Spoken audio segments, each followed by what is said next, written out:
సీనియస్ వార్తలకు స్వాగతం. నా పేరు జగన్నాథ్ రెడ్డి. డాక్టర్ బిఆర్ అంబేద్కర్ రచించిన భారత రాజ్యాంగాన్ని మార్చేందుకు బీజేపీ ప్రభుత్వం కుట్ర పన్నుతుందని ఎమ్మెల్యే మనోహర్ రెడ్డి వ్యాఖ్యానించారు. శనివారం పెద్దేమూరు మండల పరిధిలోని తట్టెపల్లి, ఓంలా నాయక్ తండా, జయరాం తండా, రచ్చగట్ట తండాలలో జై బాపు, జై భీమ్, జై సంవిధాన్ అభియాన్ రాజ్యాంగ పరిరక్షణ యాత్రను కాంగ్రెస్ పార్టీ అధినేత రాహుల్ గాంధీ పిలుపు మేరకు ఎమ్మెల్యే మనోహర్ రెడ్డి ఆధ్వర్యంలో ఘనంగా నిర్వహించారు. ఈ యాత్రలో రాష్ట్ర ఇన్ఛార్జ్ ఫహీం కురిషి పాల్గొని విజయవంతం చేశారు. ఈ సందర్భంగా ఎమ్మెల్యే మాట్లాడుతూ కేంద్రంలో అధికారంలో ఉన్న బీజేపీ ప్రభుత్వం చట్టసభ వేదికగా రాజ్యాంగ నిర్మాత బిఆర్ అంబేద్కర్ ని అవమానించడంతో పాటు రాజ్యాంగాన్ని మారుస్తామని బీజేపీ కుట్ర పన్నుతుందని ఆక్షేపించారు. ఆ కుట్రలను తిప్పికొడుతూ గ్రామ గ్రామాన బిఆర్ అంబేద్కర్ బాపు రాజ్యాంగం గొప్పతనాన్ని తెలియజేస్తూ వారి ఆశయాలను కొనసాగించాలని కాంగ్రెస్ అధినేత రాహుల్ గాంధీ ఈ కార్యక్రమానికి శ్రీకారం చుట్టారని తెలిపారు. దీంట్లో భాగంగానే శుక్రవారం మండల పరిధిలోని వివిధ గ్రామాలలో పాదయాత్ర చేస్తూ రాజ్యాంగం గురించి ప్రజలకు వివరించడం జరిగిందని తెలిపారు.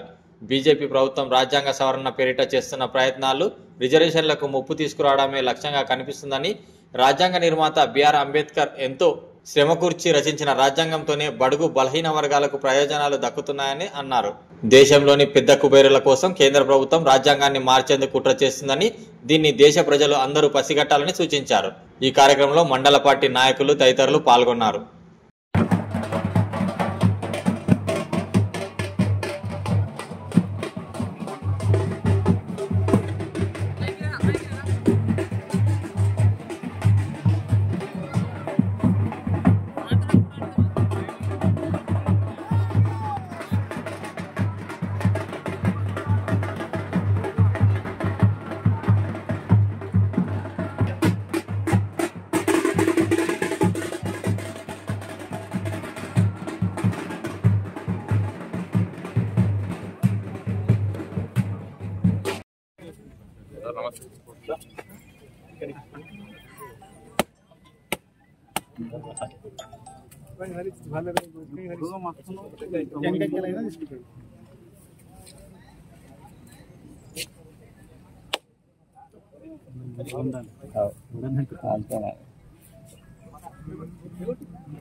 ఉండు కానీ అట్లా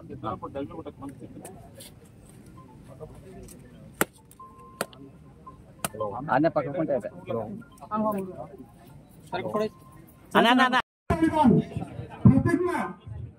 భారతీయులైన మేము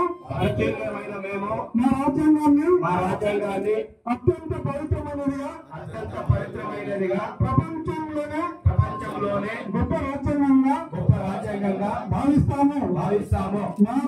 నాకు సార్వభౌమ సంవాద లౌకిక ప్రజాస్వామ్య గణతంత్ర రాజ్యాంగ నిర్మించుకోవడానికి సాంఘిక ఆర్థిక రాజకీయ న్యాయాన్ని ఆలోచన భావ ప్రకటనలో అంతస్తులోను అవకాశంలోను సమానత్వాన్ని కల్పించడానికి కుల మత ప్రాంత వర్గ లింగ ధనిక పేద లాంటి ఏ రకమైన భేదాలు లేకుండా అందరికీ సమాన హక్కులు బాధ్యతలు రాజ్యాంగం కల్పించింది.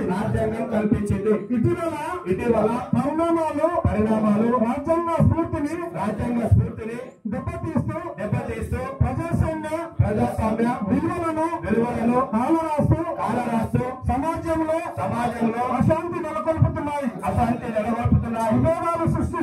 విభేదాలు సృష్టిస్తున్నాయి.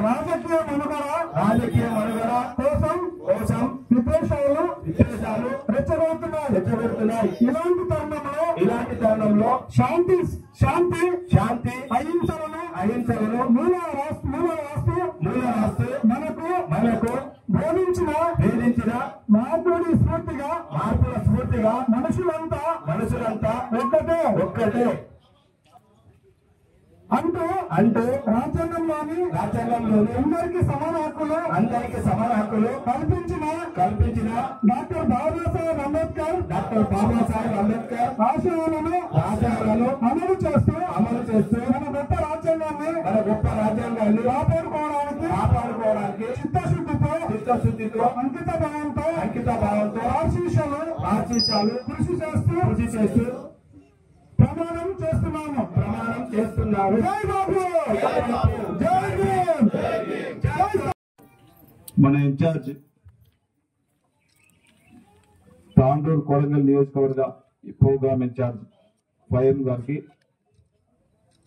సోదరుడు state vice president Rajiv Reddy గారికి, గౌరవ పిసిసి ప్రధాన కార్యదర్శి మాజీ జెడ్పీటీసీ దారాసింగ్ గారికి, గౌరవ పెద్దలు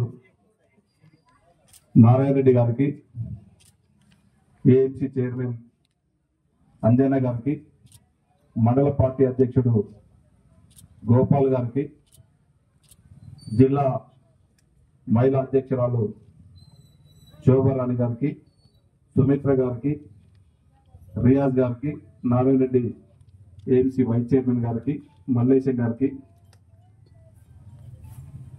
పార్టీ అధ్యక్షుడు నరసింహ గారికి, స్థానిక ఎంపీటీసీ మాజీ శంకర్ గారికి, తట్టెపల్లి గ్రామ సోదరిమణులకు, కాంగ్రెస్ పార్టీ కుటుంబ సభ్యులకు అందరికీ, పత్రికా సోదరులకు అందరూ కూడా పేరు పేరు నమస్కారం తెలుపుకుంటూ, ఈ రోజు మనం ఈ కార్యక్రమం నిర్వహిస్తున్నాం. అందరం కూడా ఒకసారి ఆలోచన చేసుకోవాలి. ఇప్పుడే మన పార్టీ అధ్యక్షుడు ప్రమాణం కూడా చేయించాడు. మనకు ప్రతిష్టాత్మకమైనటువంటిది ప్రపంచంలో మన పార్లమెంటుకు కానీ మన రాజ్యసభకు కానీ ఒక మంచి పేరున్నట్టునే, ఒక మంచి పార్లమెంట్ అంటే ఒక మంచి దేవాలయానికి ఒక మంచి పేరున్నటువంటి రాజ్యసభ కానీ పార్లమెంట్. అలాంటి చట్టసభలనే మనకు ఏదైతే రాజ్యాంగం తీసుకొచ్చినటువంటి గొప్ప మానవుడు ఉన్నాడు బాబాసాహెబ్ అంబేద్కర్ గారు, దాదాపు 130 కోట్లకు సంబంధించినటువంటి రాజ్యసభలను 2 సభలనే భారతదేశ హోం శాఖ మంత్రులు అమిత్ షా గారు ఏ విధంగా అవమానించడం మనం అందరం చూసినాం. అంబేద్కర్ అంబేద్కర్ అంబేద్కర్ ఎందుకు కలుస్తారు? అంబేద్కర్ కలిసే బదులు ఒక దేవుని కలిస్తే మనకి ఇది వస్తుంది, మనకు మోక్షం వస్తుంది, మన స్వర్గానికి పోతామని చెప్పి మన దేశం ఈ రోజు అత్యంతగా ఈ రోజు నడుస్తా ఉన్నదంటే ఆ రోజు బాబాసాహెబ్ అంబేద్కర్ గారు తీసుకొచ్చినటువంటి రాజ్యాంగంతో మనం ఈరోజు నడుస్తా ఉన్నాం. అలాంటి రాజ్యాంగం మీద రాసినటువంటి అంబేద్కర్ గారిని అవమానించడము ఎంతవరకు ఇదో మనం అందరం కూడా ఒకసారి ఆలోచన చేసుకోవాల్సిన అవసరం ఉంది. ఈ రోజు అంబేద్కర్ నా విధంగా అవమానిస్తా ఉన్నాడు. ఒక అంబేద్కర్నే కాదు ఈరోజు అవమానించేది. ఆ రోజు మన దేశం కోసము, మనకు స్వతంత్రం రావడానికి కోసము మన జాతిపిత మహాత్మా గాంధీ గారు ఎంత కష్టపడ్డాడో మనకు అందరూ కూడా తెలిసిన. మనం ఈ రోజు మనం స్మరించుకోవడానికి 15th ఆగస్టు కానీ 26th జనవరి కానీ ఒకసారి 2 పండుగలు పెద్ద ఎత్తున చేసుకుంటాం. అలాంటి గొప్ప వ్యక్తిని కూడా ఆయన గొప్ప వ్యక్తి, ఆయన కూడా ఒక మంచి వ్యక్తి అని చెప్పి ఆయన ఎవరైతే గాడ్సే అనేటువంటి వ్యక్తి చంపిండో అతన్ని ఇంటర్వైజ్ చేసుకుంటూ వీరి కొద్ది గొప్ప గాడ్సే అని చెప్పి ఈ రోజు చెప్తా ఉన్నారు. ఇలాంటి విధానం ఇలాంటి వాళ్ళు బీజేపీ వాళ్ళు చేసేటువంటి దాని విధానాన్ని మనమంతా కూడా అరికట్టవలసిన అవసరం ఉంది. లేకపోతే ఈ రోజు అంబేద్కర్ రాసినటువంటి రాజ్యాంగం వదిలిపెట్టి మళ్ళీ బీజేపీ వాళ్ళు ఈ రోజు కొత్త కొత్త చట్టాలు ఈ రోజు ఏ విధంగా అయితే తెస్తా ఉన్నారో అంబేద్కర్ రాజ్యాంగాన్ని తొందర దొప్పి ఈ రోజు మళ్ళీ బీజేపీ వాళ్ళు మళ్ళీ రాజ్యాంగాన్ని కొత్తగా సృష్టించేటట్టున్నారు. మనం గౌరవ రాహుల్ గాంధీ గారు ఈ రోజు పార్లమెంట్ వేదిక ఏదైతే మాట్లాడిండ్రో దానికి అనుగుణంగా మనం ఖచ్చితంగా పోరాడవలసిన అవసరం ఉన్నది. మనమందరం కూడా దాంట్లో పోరాడి మనమందరం కూడా ఐకమత్యమై మళ్ళీ బీజేపీ వాళ్ళని తరిమి కొట్టి మన రాజ్యాంగాన్ని, మన అంబేద్కర్ గారిని, మన జాతిపితని మహాత్మా గాంధీని మనం రక్షించవలసిన బాధ్యత మన అందరి పైన ఉందనేటువంటి విషయాన్ని మీరందరూ ఒకసారి గమనించుకోవాలి. దాంట్లో భాగంగానే ఇదంతా కూడా మళ్ళీ ఒకసారి గొప్ప మళ్ళీ ఒకసారి ఇదంతా కూడా గ్రామాల్లో చర్చ నడవాలా. వాళ్ళు ఆ రోజు పార్లమెంట్ లో ఏ విధంగా అయితే అవమానించారో దానిపైన చర్చ జరగాలని చెప్పి ఈ రోజు రాహుల్ గాంధీ చెప్పిండ్రు. మేము ఒక కాన్సెప్ట్ అని జనాల దగ్గరికి వెళ్ళండి. నేటి వార్తలు ఇంతటితో సమాప్తం. తిరిగి వచ్చే బులెటిన్లో మళ్ళీ కలుద్దాం. అంతవరకు సెలవు. నమస్కారం.